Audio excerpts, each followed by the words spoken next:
අයිබෝන් business Lanka YouTube channel එකට අද ඔයගොල්ලෝ අපි සාදරයෙන් පිළිගන්නවා. අපි කතා කරන්න යන්නේ ඔයා අපි දුමුකෝ මෙහෙම දෙයක් උදාහරණයක් විදිහට ගත්තොත් ඔයා ඇමරිකාවේ ඉඳලා යම් පාර්සලයක් හරි ලෙටර් එකක් හරි එවනවා කියලා ෆොරින් බ්‍රාන්ච් එක කරා ඉක්මනින්ට ගෙන්න ගන්න. ඉතින් මේ වගේ අවස්ථාවකදී ඔයාගේ පාර්සලේ හරි ලෙටර් එක හරි US වල ඉඳලා හරි වෙන කන්ට්‍රි එකකට එනකොට අපි ඒක කොහොමද ලබා ගන්න කියන එක තමයි කතා කරන්නේ. නැත්නම් පාර්සල් එකක් ක්ලියර් කරගන්නේ නැත්නම් ඒක අපි ලබා ගන්නේ කොහොමද කියන එක තමයි කතා කරන්නේ. අතන මේක මෙන්න මේ විදිහට තමයි වෙන්නේ. අපි හිතමුකෝ මෙහෙම උදාහරණයක් විදිහට ඔයාලට පාර්සලයක් අපි තුමු US වල ගමුකෝ උදාහරණයක් US වල ඉඳලා එවනවා. එවුවම මොකද වෙන්නේ මේක ලංකාවේ කියන්නේ ෆොරින් බ්‍රාන්ච් එක කියන්නේ අපි කියනවා පාර්සල් ක්ලියර් කරන ෆොරින් බ්‍රාන්ච් එකක් තියෙනවා පෝස්ට් ඔෆිස් එකේ. කියන්නේ සෙන්ට්‍රල් මධ්‍යම තැපැලුම් මාරුවට දාලා ෆොරින් බ්‍රාන්ච් එකට තමයි මේක එන්නේ. ඉතින් මේ පාර්සල් එක ඒකට එනවා. ඒකම ඔයාලට ට්‍රැකින් නම්බර් එකකුත් මේකෙදි හම්බ වෙනවා. මේ ට්‍රැකින් නම්බර් එක හම්බ වුණාම ඔයා ඒකත් තියාගන්න. ඒක පොඩි ඩොකියුමන්ට් එකකුත් එනවා. ඒක අපි මේක ඊමේල් එක වගේ එන්න ගත්තොත් ඒ අදාළ ට්‍රැකින් නම්බර් එකත් එක්ක ඒකත් තියාගන්න. ඒකේ print out එකකුත් ගන්න. ආයෙත් ඉවරලා ඔයාලට යන්න වෙනවා ෆොරින් බ්‍රාන්ච් එකට පෝස්ට් ඔෆිස් එකේ ෆොරින් බ්‍රාන්ච් එකට ගියාම එතන කියලා මුලින්ම ඔයා කරන්න ඕනේ ඉන්ක්වයරි දෙන ඩිවිෂන් එකට මේ ඩොකියුමන්ට් එක දෙන එක. එතකොට අපි මේ ඩොකියුමන්ට් එක දීලා ඒගොල්ලන් බලලා ඒගොල්ලන් ඔයාව රිෆර් කරයි නැත්නම් ඔයාව යොමු කරයි ඔයාගේ අදාළ අංශයට. අපි තුමුකෝ ඒක ඒගොල්ලන් කිව්වා කියලා නම්බර් 2 කියන අංශයට යන්නේ කියලා. ඒතකොට ඔයා එතන ගිහලා එතනට දුන්නාට පස්සේ එතන ඉන්න ඔෆිසර් ඔයාගේ මේ ට්‍රැකින් නම්බර් එක අරන් එයාගේ සිස්ටම් එකේ චෙක් කරලා බලනවා මේ පාර්සලයක් ආවද තියෙනවද කියලා. ඒක එයා චෙක් කරලා බලලා කියනවා හරි.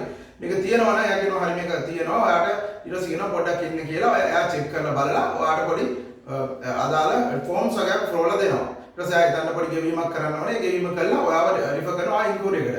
ඊට ඒ කියන්නේ ෆොරින් බ්‍රාන්ච් එකේ ඉස්සරහම ගියාම ඉස්සරහම තියෙන දන එතන කියන්නේ ඉදිරි පිටම තියෙන ඩෙස්ක් එක නැත්නම් එතනට ගියාම ඔයාට ඒක බාර දුන්නා. ඒකල අදාළ නෝට්ස් ටික දාලා ඔයාට නම්බර් එකක් ඉෂු කරනවා. නම්බර් එක ඉෂු කරලා කියනවා ඔයාට කස්ටමර් පැත්තට යන්න කියලා. ඒ කියන්නේ ඒ ඉන්ක්වයරි එකේම අනිත් පැත්තේ තියෙමයි කස්ටමර් එකේ ක්ලියරින් එක තියෙන්නේ. ඒතකොට එතනට ඔයා යොමු කරාට පස්සේ ඔයාට එතනට යන්න.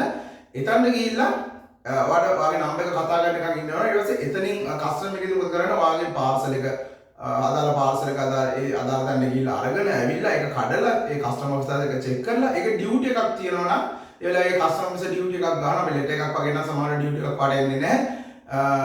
එහෙම නැත්නම් වෙන දෙයක් වගේ දෙයක් නම් ඔයාලට ඩියුටි එකක් ඒ වෙලාවේ සයින් වෙයි ඒ කස්ටමර් ඔෆිස් හරහා. ඊට පස්සේ එතනින් යොමු කරන ඒ පාර්සලේ එතනින් යොමු කරනවා ඉෂුවිං කවුන්ට් එකට. ඒ ඉෂුවිං කවුන්ට් එකේ ඔයාට නම කතා කරාම ඔයාගේ නම්බර් එක කතා කරාම ඔයාට ගිහිල්ලා ඒ අදාළ charges ගෙවලා ඒ දේ ගන්නවලදී අදාළ ඒක තමයි මෙතනදී කතා කරන්නේ. මම මේකේ පුංචි මතක කරගන්න මගේ import export documentation class එක ගැන ඔයාට කියන්නේ මගේ import export documentation එක නැත්නම් process එක ගැන කතා කරද්දී ඔයාට free videos සෑහෙන ප්‍රමාණයක් මම කරලා තියෙනවා. හැබැයි ඔයාට වැඩිදුර දෙයක් දැනගන්න අවශ්‍ය නම් අපි තුමු payment term එකක් input term එකක් HS code එකක් කොහොමද වහගන්නේ මේ Google එකේ ඒ වගේ ඩියුටි එක කොහොමද කැල්කුලේට් කරන්නේ කොහොමද කොස්ටිං එකක් කරන්නේ මේ හැම එකක්ම එල්ස් එකක් කොහොමද පුරවන්නේ මේ සියලුම කරුණු ආර දැනගැනීමේ හැකියාව තියෙනවා අපේ කෝස් එක සම්බන්ධව. ඒකම ස්පෙෂල් කන්සල්ටේෂන් එකක් වගේ ව්‍යාපාර සම්බන්ධයෙන් ගන්න නම් ඒකත් අපිට කරලා දෙන්න පුළුවන්. ඉතින් මම හිතනවා මේ ඔයාලට ෆී ඕන තරම් වීඩියෝ තියෙනවා. ඔයාලට වැඩි දෙනව අවශ්‍ය නම්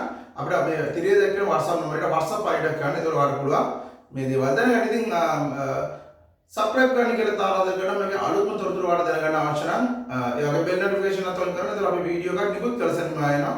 ඒ වගේම අපේ අලුත්ම දේවල් සම්බන්ධව අපි දැනුවත් කිරීමක් කරන වීඩියෝ මගේ රැඳී සිටින්න කියලා ආරාධනා කරනවා. බිස්නස් අකා YouTube channel එක Be Smart Think Strategy. Thank you.